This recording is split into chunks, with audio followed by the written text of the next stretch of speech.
What's up, beautiful people? This is Nadir. It's Kev. 2/3 of the supergroup that is GamesMusicLyfe. We're back with a review for this Freddie Gibbs project titled "You Only Live Twice." Twice, man. I feel like that was a little shout out to Tupac as well. That 2 on the end. He always shouts out Pac on his albums, though. As he should. He said it a couple. He said a couple times on there, on this project. So, I mean, and definitely, dude's got 9 lives, or at least 2, because he definitely was looking at some stuff, man. Overseas in Austria. Whew, thought it was going to happen. So, listen, Freddie Gibbs, third studio album from Gibbs. June 2016, Gibbs was locked up as a suspect in a rape case that took place in Austria. But he was acquitted of all the charges in September 2016. So, definitely was happy about that. Way, though, man. I know we checked on him a couple times. Yeah, man. Because we were both saying he didn't have any workout, and he's somebody that's always active. So, we reviewed his last project, and he did pretty well. So, I was looking forward to him. So, I'm glad, dude came home. I'm glad everything's behind him now. And as we'll talk about in this project, he got into it a little bit about that. All right, man. So going into it, man, we got track 1, 20 Karat Jesus. What'd you think? Man, for this to be the intro, I thought it was a really smooth track. I really dug the beat change about halfway through, man, how it ushered in kind of that soulful choir singing in the background. I thought that was a good touch. And the sound really just kind of stayed true to Gibbs, man. He was going through his life and, his life in the streets, his drug dealing, all that, what I'm saying, the usual suspects on this track. But it was a good kickoff here. I enjoyed it. Okay. I mean, kind of mirror your thoughts, man. The beat was kind of dreamy, kind of pulls you in, so to speak. The bass loop, was definitely head nod worthy. This is the longest track on the project. Gibbs actually touches on his absence to, in his jail stint. The transition towards the middle of the track is kind of sounds like a reprise, kind of like he's saying, "I'm coming." Like this is like I'm coming out. This is my track. He definitely sounds happy to be free, man. Seems to be becoming closer to God. Like he a lot of God references on that. But and I'll get more into that later on about that because I kind of had a revelation about some of the stuff he was talking about. And then at the end of the track, it definitely ended with some preachy, but in like a worldly way. Yeah. So even though like some people are really into religion, but they can actually look at the world and actually apply religion to worldly things. I think that's dope too. So I thought it was definitely a good way to usher in the album. So leads into track 2, Alexis. I mean, the keys and the drums on this one are just simply good, man. It just like literally had me going over and over. And I had to look up the production on this one. And of course, it was Kaytranada. Yep. That was very dope. And also, it was a Canadian group called Bad Not Good. Bad Not Good. And they actually have done a lot of work of people that we do like. So I actually found out, why I like the production on this one. Gibbs is snapping on this, man. From the verses to the chorus, I may have listened to this track about 3 times in a row. It was kind of a short track. I wish it was longer. Yeah. Yep. But I thought it was a dope track. Man, first thing that stood out to me was also the production there, man. Kaytranada and Bad Not Good, man. They bodied it. I'm actually a really big fan of both artists. Really, Bad Not Good, man. They've been on fire these last couple of months. Past year even. I would say they've been on fire. And Kaytranada, of course, man, he's been feeding us from everywhere. So I really enjoyed that aspect of the track. I thought that Gibbs was going in as far as the rapping goes, but I did actually feel like he was forcing some of those bars in there. It felt like the flow was different. It was, but it was like he had a lot to say and he was trying to fit it into these bars, and it sounded rushed and a little bit mumbled, which I'm not used to from Freddie Gibbs. Freddie Gibbs is a very technical MC, so to hear that from him was a little bit surprising, but I still thought the track was dope either way, but I didn't kind of notice that, and that caught me off a little bit. Okay.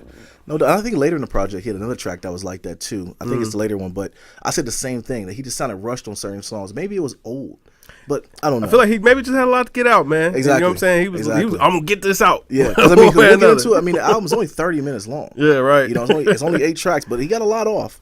All right, man. So it goes into track 3, Crushed Glass. What'd you think, bro? Man, first thing stuck out for me here. Really loved the Sade sample on here, man. I thought that really fit the vibe of the track very well. And I don't think I've ever heard that song flip before. So that was surprising, but it worked out really well. Yeah. Freddie gives us a peek more into his time, from being locked up from that charge that he caught back in Austria, or being locked up even in Germany. I thought he said a couple times on there. He was moving around. Yeah, they were moving him around. Which is actually what I thought that this album would have been about, more so, be it that this is his first offering since coming home, and that was such a weird kind of predicament that he found himself in. I thought we would have heard more about it, but he did touch on a little bit on this track, so I appreciated that. Another cool track. Okay. I mean, it kind of a dreamy vibe on this beat. The drums are very heavy. I've definitely appreciated that. This is the first single of the album before it was announced. Gibbs, definitely speaks on his past and also speaks on the situation in Austria briefly, touched on his foreign prison system, paints a good picture of, basically the hell that he was in.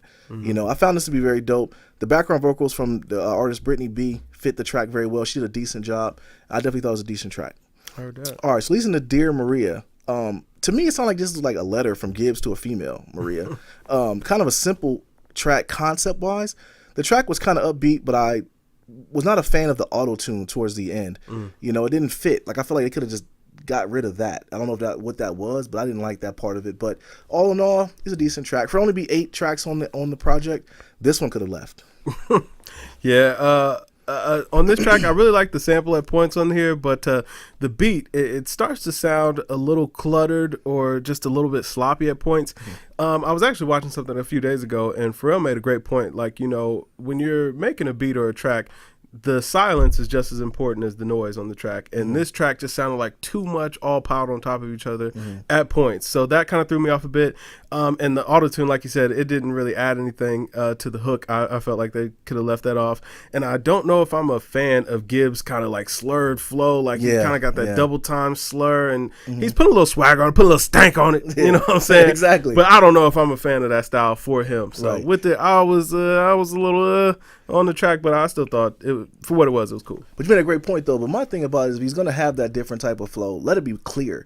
It sounded like even like the vocals and the music was kind of like blushed in together. Like it couldn't really. It was almost like they were fighting for attention. Exactly. That definitely is not a good thing. All right, man. It's leading to track 5, Amnesia. What'd you think?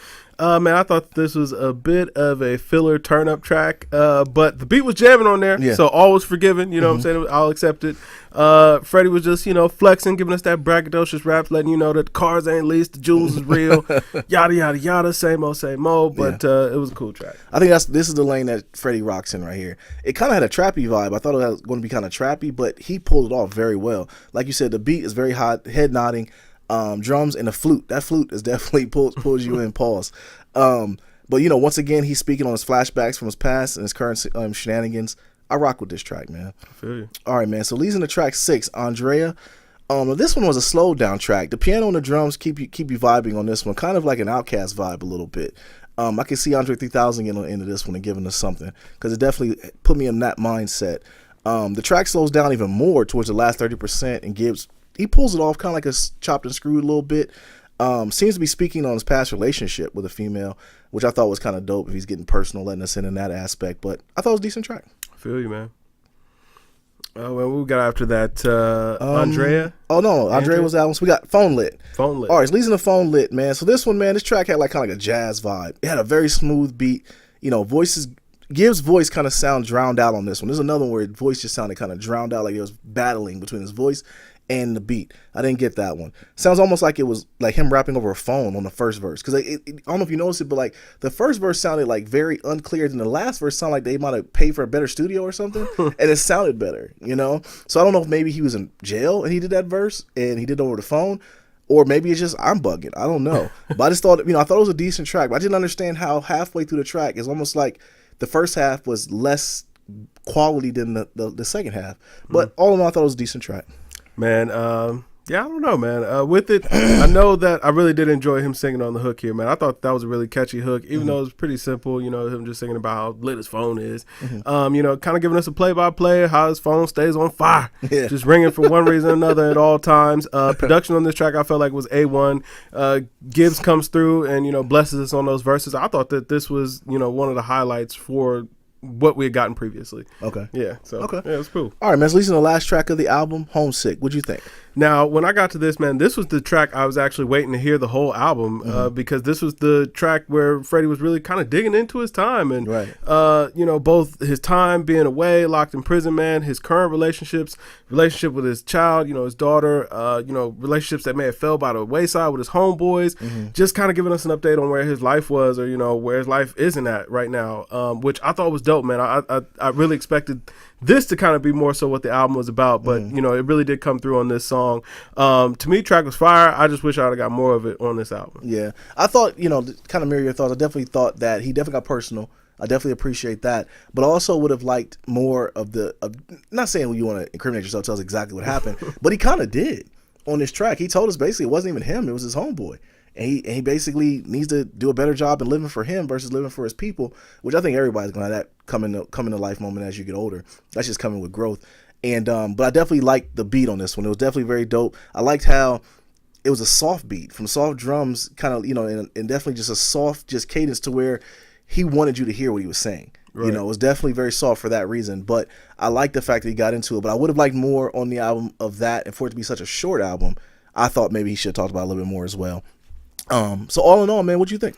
This project was a little bit perplexing for me because the sound was in the pocket that I really liked for Freddie. It really reminded me of Without a Shadow of a Doubt or Shadow of a Doubt. Mm-hmm. His last project had a lot of really gritty, grimy production, which to me that's where Gibbs sounds the best. Like his voice carries the best over a lot of really sample laden, trap drums and just mellow vibes on there, man. His voice cuts through on those types of tracks, and that's what he gave us a lot on this album. But from a writer standpoint, I left a little disappointed. Like, I did expect Freddie to give us more of a look into where his life is right now. Like, if anything, I thought that this album would be one of his most personal albums to date, and I didn't feel like we quite got that on here. And for it to have been such a wait for us to get a project from Freddie, that was a little bit of a letdown for me. Now, that's not to say that the dude wasn't rapping. Like, I mean, Cocaine Pinata, one of my favorite albums, of the last 10 years, easy. But on this project, I just expected more, and we got it on that last track, but it kind of leaves me feeling unfulfilled. It's like the project was really good front to back. Like, you can listen to it. I feel like anybody will enjoy it, but it just didn't quite meet the expectation of what I have for Freddie Gibbs. And maybe that's on me. Maybe that's my fault.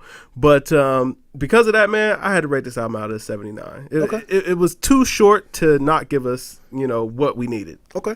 I mean, to mirror your thoughts, man, I definitely feel like he left a lot on the table because he definitely has stuff to talk about. Yeah. With it, I thought the production was very good on the album. I thought he was definitely snapping on some tracks on here, but just those two tracks that stood out to me where I couldn't really understand where he was going with the flow, and it was like battling between his voice and the production. So it's kind of like almost like it was like either an old track or something that just he did rushing coming home. And for it to only be 8 tracks, I feel like it was just something to get out there and kind of keep his name out in the streets to let people know he's coming. Because the last track on the album, it kind of sounds like, all right, I'm back. I'm here. So I wouldn't be surprised if we get another project within the year.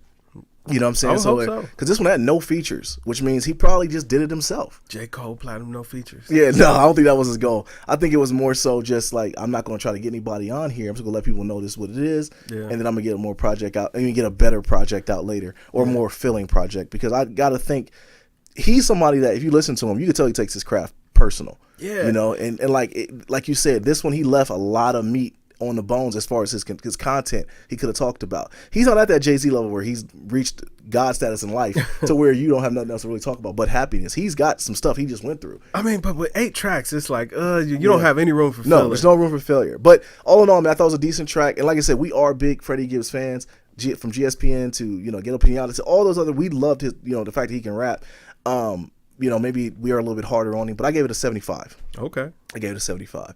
So, man, like we always do, man, leave it in the comments. What do you guys think? Was we too low, too high? What'd you think about the project? Leave a comment below, Yeah. Let's like the video, think, man. Subscribe to the channel if you haven't already. Absolutely. You know what I'm saying? Just, enjoy yourself, man. Enjoy yourself, man. You family. You here, you family. Absolutely. Like, there you go. You come in the basement with us, hey, man. You're in the back cave with us, But, hey, as always, drink more water, people. Peace.